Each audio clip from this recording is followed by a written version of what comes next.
नमस्कार दोस्तों, मैं कविल पाटिल, आपका दोस्त, आपका होस्ट, आपका यूपीएससी में ट्रैक पर आप सभी लोग सामने हाजिर हुए। मैं आशा करता हूँ कि आप सभी लोग अपने घरों में स्वस्थ और सुरक्षित होंगे।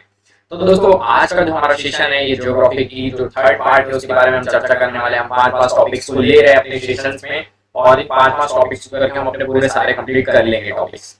तो दोस्तों, आज के हमारे सेशन में क्या, आज के हमारे सेशन में हम लोग क्या देखने वाले हैं, आज में हमें क्या यानी पढ़ने को मिलने वाला है और क्या नया सीखने को मिलने वाला है। तो आज हम टेम्परेट साइक्लोन के बारे में बात करने वाले, बायोमास के बारे में बात करने वाले, को कॉन्टिनेंटल स्लोप के बारे में बात करने वाले, डीप सी प्लांट्स के बारे में बात करने वाले, और अर्थ क्रस्ट के बारे में बात करने वाले। तो this is all about your today session, और इसके बारे में हम लोग पूरी समग्र चर्चा करने वाले हैं। और ये 5 टॉपिक आपको 30 मिनट्स के जो टॉपिक मिल रहे हैं, तो जो टॉपिक्स आपके लिए इंपॉर्टेंट है या जो टॉपिक आपने पढ़ नहीं रखे हैं, जिस टॉपिक का आपको रिवीजन करना है, तो इस तरीके से आप अपने टॉपिक्स का रिवीजन भी कर सकते हैं। शॉर्ट फॉर्म नोट से प्रीलिम्स के लिए मस्ट इंपॉर्टेंट है। अगर आपने अभी तक सेशन को लाइक, शेयर और सब्सक्राइब नहीं किया चैनल को, तो जल्दी से जाकर के पहले चैनल को सब्सक्राइब कर लीजिए, बेल नोटिफिकेशन को ऑन कर लीजिए, जिससे कि आपको टाइम टू टाइम इन मजेदार सेशंस का और इंपॉर्टेंट सेशंस का नोटिफिकेशन मिलता रहे। और द बॉयज आईएएस एकेडमी की ओर से लिया गया आपके लिए जो इनिशिएटिव है, वो आप तक बेहतर रूप में पहुंच पाए। तो समय को वेस्ट न करते हुए स्टार्ट करते हैं आज का हमारा सेशन। तो देखते हैं हमारे टेम्परेट साइक्लोन में क्या है। क्या है टेम्परेट साइक्लोन?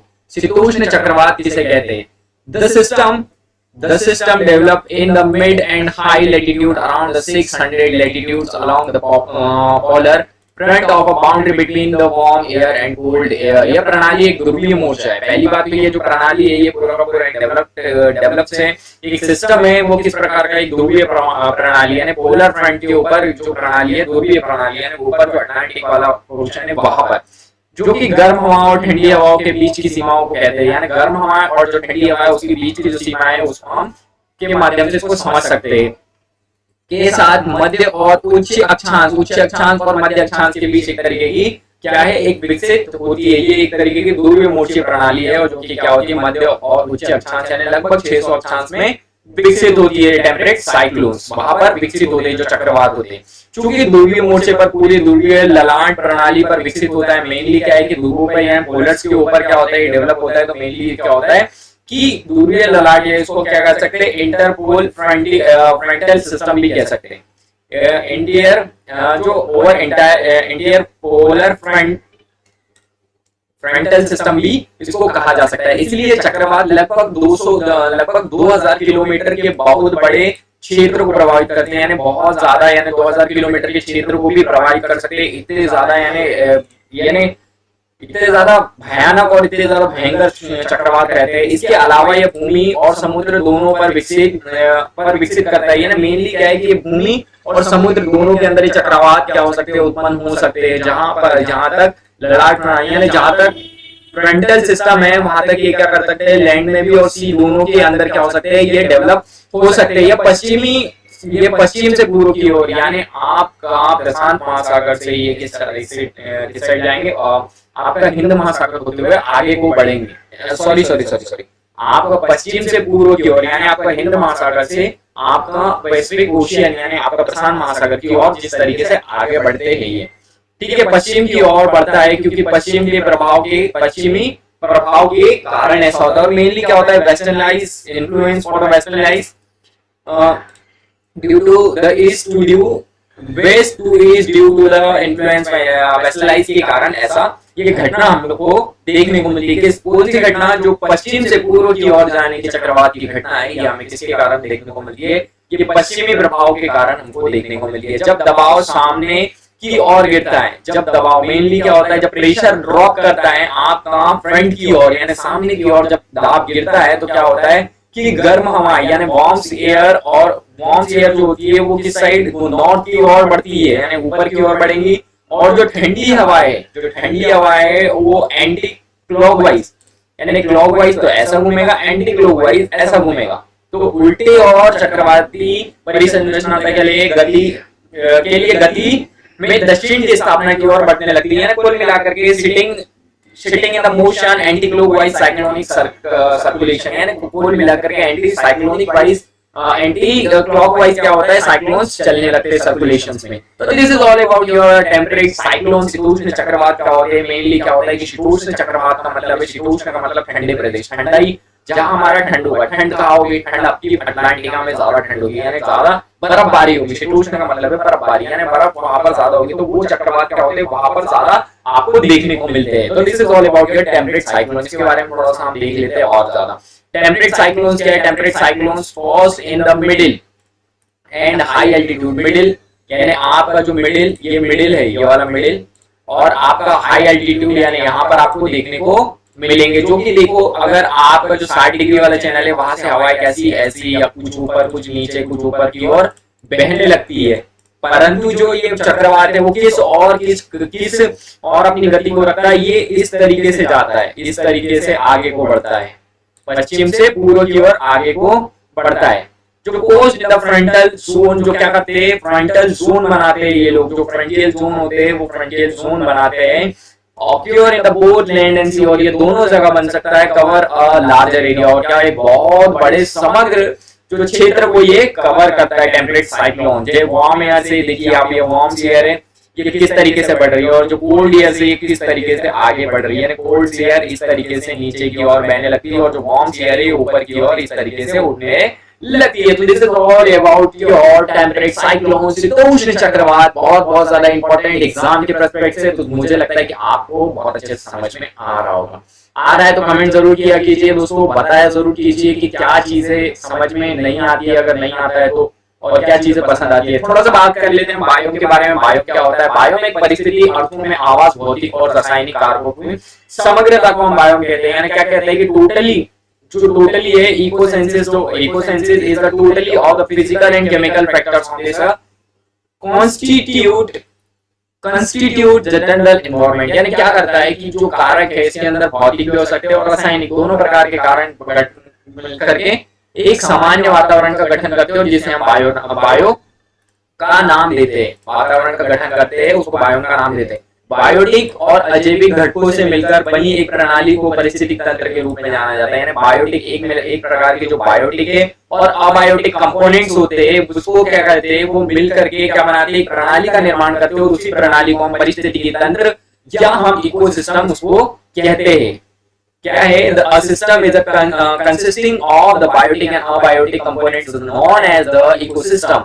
पारिस्थितिकी तंत्र में ये सभी घटक आसपास में जुड़े होते हैं। परिस्थिति यानी इकोसिस्टम के अंदर जो होता है ये एक दूसरे से क्या होते हैं, ये जो घटक होते हैं बायोटिक और अबायोटिक, ये एक दूसरे से क्या होते हैं कि एक दूसरे से आपस में जुड़े होते हैं और एक दूसरे के साथ बातचीत करते हैं। मेनली क्या है कि इनके बीच जो यानी इंटरेक्शन होता है, जो इंटरेक्शन होता है वो बातचीत जो होती है इन दोनों के बीच में, तो वो एक दूसरे के साथ बातचीत भी करते हैं और विभिन्न प्रकार के पारिस्थितिक तंत्र पर्यावरणीय स्थितियों की अलग अलग श्रेणियों के साथ मौजूद होते हैं। और जो डिफरेंट टाइप के जो आपके इकोसिस्टम्स है वो क्या होते हैं कि जो एनवायरमेंट की जिस तरीके की एनवायरमेंट कंडीशंस है वो एनवायरमेंटल कंडीशंस के ऊपर वेरी करते हैं कि जिस तरीके की एनवायरमेंटल कंडीशंस होगी उस तरीके का वहां पर क्या होगा कि वहां पर इकोसिस्टम होगा, जहां विभिन्न पौधे और जानवरों की प्रजातियों को विकास के माध्यम से अनुकूलित किया जाता है। इस घटना को पारिस्थितिक अनुकूल के रूप में भी जाना जाता है। और मेनली क्या होता है कि जब विभिन्न प्रकार के different types of categories of plants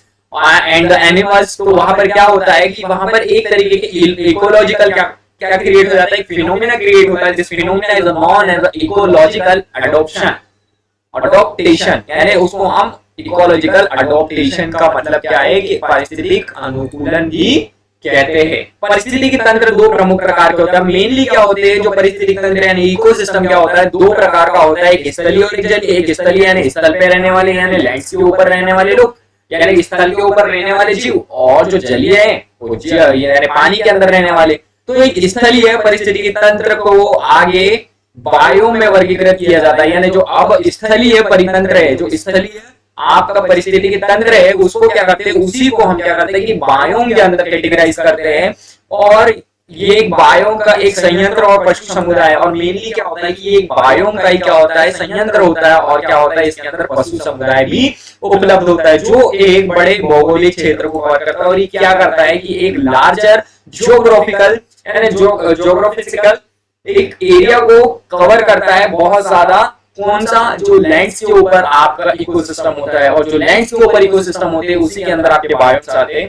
तो this is all about your biomes. इसके बारे में थोड़ा सा हम बात कर लेते हैं। आप देखेंगे कि जैसे जैसे आप नॉर्मल अगर ड्राई एरिया में और मेनली सूखी जगह पर है, तो आपको क्या ट्रॉपिकल पे मान के चलिए, आप ट्रॉपिकल पे आप खड़े, तो ट्रॉपिकल जो आपको ट्रॉपिकल पे कैसे तरीके की प्रजाति देखने को मिलेगी, किस तरीके की स्पीसीज, या तो डेजर्ट मिलेगा, या तो आपको क्या मिलेगा, डेजर्ट मिलेगा, या सवानास मिलेंगे, सवानास मिलेंगे, रेन फॉरेस्ट मिलेंगे। तो ये आपको कहां पर देखने को मिलेंगे, ये आपको ट्रॉपिकल्स पे देखने को मिलेंगे।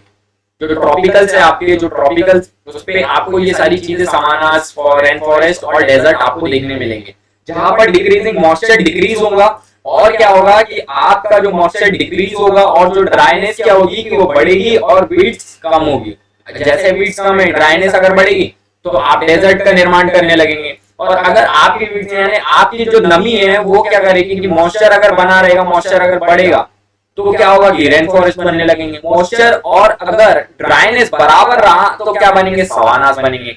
आप यही चीज अगर ऊपर की ओर बढ़ते यानी हिमालय की ओर मान के चलिए, आप ऊपर अटलांटिक की ओर बढ़ते तो यही चीजें क्या कन्वर्ट होती चली जाती है। इससे इसमें क्या होता है कि हॉट जो होता है, जो गर्माहट है, अगर गर्माहट होगी तो मॉइस्चर क्रिएट होगा, मॉइस्चर क्रिएट होने से रेन फॉरेस्ट भी आएंगे, सवानास भी आएंगे, डेजर्ट भी बनेंगे। परंतु अगर हॉटनेस कम होती चली जाएगी और कोल्डनेस बढ़ती चली जाएगी तो डिक्रीजिंग क्या होगा कि टेम्परेचर आपका डिक्रीज होगा, जिसके कारण क्या होगा कि जो टेम्परेट जोन यानी टेम्परेट फॉरेस्ट यानी टेम्परेट वन और टेम्परेट ग्रासलैंड जो कि घास के मैदान और जो डेजर्ट होंगे वो आपके बनेंगे। जैसे जैसे आपकी कोल्डनेस बढ़ती जाएगी वैसे वैसे टाइगा जो कि सब बाल्टिक्स जो होते हैं, सब आर्टिक्स जो आपके रीजन्स होते हैं वहां पे आपका टाइगर्स मिलेंगे। उसके बाद जो आपके टुंड्रा है ये आपको आर्कटिक में आर्टिक जो आर्टिक क्षेत्र है वहां पर आपको क्या मिलेंगे, वहां टुंड्रास मिलेंगे। क्या ठंडे प्रदेश होते हैं, ये टुंड्रास वाले जो वन होते हैं वो इस तरीके के होते हैं, कुछ इस तरीके के पेड़ होते हैं, जो शंकुनुमा पेड़ होते हैं ये इस तरीके के होते हैं। ये अपने आप को क्या बचा करके रखते हैं जब बर्फबारी होती है, इसके कारण ये ऐसे होते हैं। और ये जो आप देख रहे होंगे ये इस तरीके के पेड़ होते हैं, जैसे आपका क्रिसमस ट्री होता है सेम वैसे एज इट इज होते।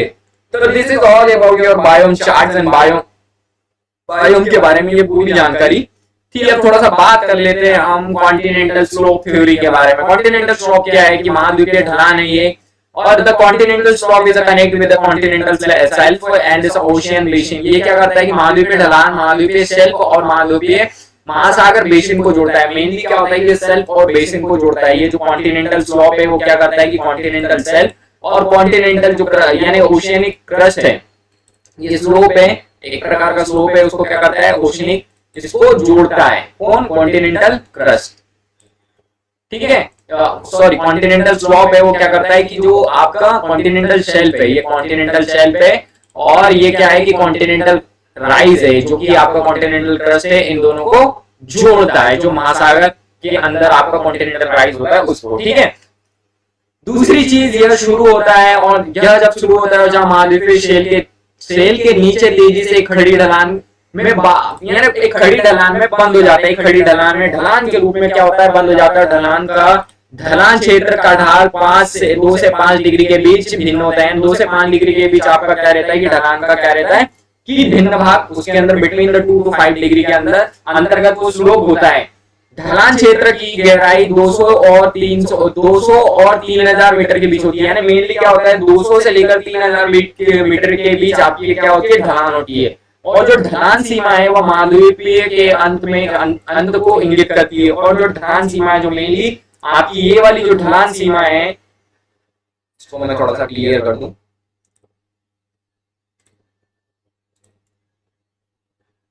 तो ये जो आपकी ढलान सीमा है ये वाली, ये क्या करती है, ये वाली जो आपकी ढलान सीमा है ये 200 से लेकर 3000 मीटर तक की हो सकती है। और ये सीमा क्या करती है, आपकी ढलान सीमा महाद्वीप के अंत को इंगित करती है। यानी जो महाद्वीप होते हैं उसके जो अंत है या उसका जो एंड है उसको क्या करती है, कॉन्टिनेंट का एंड है उसको क्या करती है, इंडिकेट करती है। इस क्षेत्र में घाटियों और खाइयों को देखा जा सकता है। और मेनली क्या होता है कि इसी क्षेत्र में क्या होता है कि घाटियों को आप जैसा कि देख रहे होंगे स्क्रीन पे, ये जो घाटियों को, इस घाटियों को और इस क्षेत्र को यहाँ पर देखा जा सकता है। तो this is all about your continental slope. Deep sea mission के बारे में बात कर लेते हैं। तो गहरे समुद्र के मैदान के बारे में अगर बात करें तो गहरे समुद्र में मैदान कैसे होते हैं, ये एक प्रकार के गहरे समुद्र में कॉन्टिनेंटल मराइन जो होता है ये एक प्रकार का, ये जैसे कॉन्टिनेंटल क्रस्ट है आपकी, उसके ऊपर जो आपका कॉन्टिनेंटल स्लोप, ये कॉन्टिनेंटल स्लोप है जो एक प्रकार की ढलान है। कॉन्टिनेंटल राइज यहाँ से क्या हो रहा है कि यहाँ से राइज हो रहा है, ऊपर की ओर बढ़ रहा है। कॉन्टिनेंटल शेल्फ यानी एक प्रकार का जो भूमिगत आपका हिस्सा होता है। और सबमरीन कैनक्योस जो होते हैं ये एक प्रकार के, ये जो आपके संरचना ये आकृति बनाते हैं ना, इसको हम सबमरीन कैनक्योस बोलते हैं। शेल ब्रेक्स भी इसको, और ये जो ब्रेक्स होते हैं ये इस तरीके की, इसको शेल ब्रेक्स कहते हैं। और ये डीप सी फैन होता है जो इसके अंदर ये इस तरीके से प्रवाह होकर के ये जो क्रिएट होता है। ऑफशोर प्लांट्स ये होता है। इसके बाद ओशियन क्रस्ट ये होती है आपकी, ये ओशियन क्रस्ट है और ये कॉन्टिनेंटल क्रस्ट है। ये दोनों क्रस्ट यहाँ पर मिल जाती है। थोड़ा सा बात कर लेते हैं तो गहरे समुद्र के मैदान में धीरे धीरे महासागर बेसिन के ढलाव वाले क्षेत्र है। यानी ये क्या होते हैं कि गहरे समुद्र में, समुद्र के अंदर क्या होते हैं कि एक प्रकार के ये बेसिन ढलान वाले, यानी बेसिन जो ओशियन बेसिन है उसके अंदर, महासागरों के अंदर जो बेसिन है उसके अंदर क्या होते हैं कि ढलान वाले क्षेत्र होते हैं, यानी नीचे की ओर स्लोप वाले क्षेत्र होते हैं। ये दुनिया में फ्लैटेस्ट जो फ्लैटेस्ट पूरी दुनिया के अंदर, ये ग्लोबली क्या है कि फ्लैटेस्ट और समुद्रतम और स्मूथेस्ट, यानी फ्लैटेस्ट और स्मूथेस्ट, यानी फ्लैटेस्ट यानी समतल और आपका स्मूथेस्ट यानी एकदम, यानी एकदम आपका एकदम कैसा बोल सकते हैं, स्मूथ एकदम मक्मल सा, ठीक है। गहराई जिसकी 3000 से 6000 मीटर के बीच बदलती है। इन मैदानों को मिट्टी और गाज जैसे फाइन नी ग्रेन या तलछटों से ढका जाता है। और इसको क्या होता है कि सेडिमेंट्स या क्ले या सेल्ट से इसको ढका जा सकता है, नी ग्रेन्स की मदद से इसको ढका जा सकता है। गहरे समुद्र के मैदान जो होते हैं यहाँ पर क्या होता है कि यहाँ पर क्या इकट्ठा हो जाएगी, फाई इकट्ठा हो जाएगी, या आपके जो आपका जो क्ले है या आपकी रेत, शेल्ट, सेडिमेंट का मतलब है ये सारी गाद जिसको बालू भी कहते हैं, ये सारी चीजें आकर के इकट्ठा हो जाती है। तो this is all about your continentals, this is all about your deep sea plan. Plains का मतलब होता है मैदान। अर्थ क्रस्ट के बारे में थोड़ी सी बात कर ले तो पृथ्वी की जो एक परत है उसको क्रस्ट कहा जाता है। उसका हम थोड़ा सा एनालिसिस करते हैं इसके बारे में। यह पृथ्वी की सबसे बाहरी ठोस हिस्सा है और मेनली क्या होता है जो क्रस्ट है ना हमारा, ये पृथ्वी जैसे हमारी ये पृथ्वी है, अब इसके अंदर क्या है कि एक कोर है, फिर ये मेटल है और ये जो हमारी बाहरी हिस्सा है ये क्रस्ट है, ठीक है। तो ये पृथ्वी की सबसे बाहरी ठोस हिस्सा है, ये जो हमारा ये सबसे बाहरी हिस्सा है, क्योंकि यहाँ मेटल तो यहाँ तो पूरी धातु है और ये पूरा पत्थरनुमा संरचना रहती है पूरी। यहाँ पर आपके रासायनिक तत्व है, उसके बाद यहाँ पर आपका क्या होता है कि ठोस भारी हिस्सा है। ये प्रकृति में भंगुर है और पकड़ी, ये जो है ये क्रस्ट जो है कि मोटाई महासागरीय और महाद्वीपीय क्षेत्रों के नीचे बदलती रहती है। और जो महासागर और महाद्वीप है यहाँ पर क्या होता है क्रस्ट की जो मोटाई है वो क्या होती है कि डिफरेंट होती है, डिफरेंट आपके ओशियंस के लिए वेरी करती है आपका ओशियंस टू ओशियंस के ऊपर ये कॉन्टिनेंटल एरिया से। Oceanic crust is thinner is compared to this continental crust. और जो ओशियनिक क्रस्ट होती है, जो महाद्वीपीय परत होती है, वो महासागरीय परत की तुलना में क्या होती है थिनर यानी पतली होती है। तो continental crust is thicker in the area of the major mountain system. जो महाद्वीपीय आपकी क्रस्ट होती है वो क्या होती है, वो प्रमुख पर्वतीय प्रणालियों के क्षेत्रों में मोटी होती है। जो प्रमुख पर्वतीय प्रणालियां है वहां पर क्या होती है कि ये जो क्षेत्र है, ये जो क्रस्ट होती है वो थोड़ी सी क्या होती है कि मोटी होती है। और हिमालय क्षेत्र में 70 से 100 मीटर की 70 से 100 किलोमीटर तक ये मोटी है। मेनली क्या जो हिमालय वाला हमारा जो एरिया है, जो पर्वतीय हमारा एरिया है, वहां पर क्या है कि ये 70 से लेकर के क्या है कि 100 किलोमीटर तक मोटी है।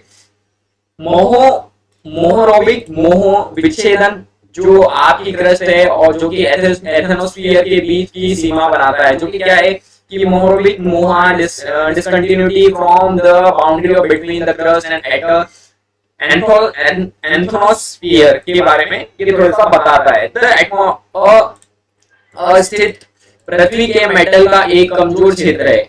अस्थित यानी एथनोस्फीयर, ये एथनोस्फीयर है, ठीक है। एथनोस्फीयर पृथ्वी के मेटल का एक कमजोर क्षेत्र है, ना कि पृथ्वी की क्रस्ट के रूप में इसको जाना जाता है। पृथ्वी के प्रसाद की इसकी ऊपरी परत है और लिथोस्फीयर के नीचे है, जिसमें प्लास्टिक के प्रभाव और सम्मान के लिए अपेक्षाकृत कम प्रतिरोध और कम प्रतिरोध होने के लिए इसे सोचा जा सकता है। This is The anthroposphere is a weak zone of earth metal and not the earth crust. It's the upper layer of the earth's metal, and below the lithosphere, in which there is a relatively low the resistance of a plastic flow, and the convention is the through the occur. यानी mainly क्या होता है कि plastic को contain करने के लिए अभी क्या ज्यादा काम प्रतिरोधी प्रदर्शित कर रही है एक तरीके से ये पृथ्वी में।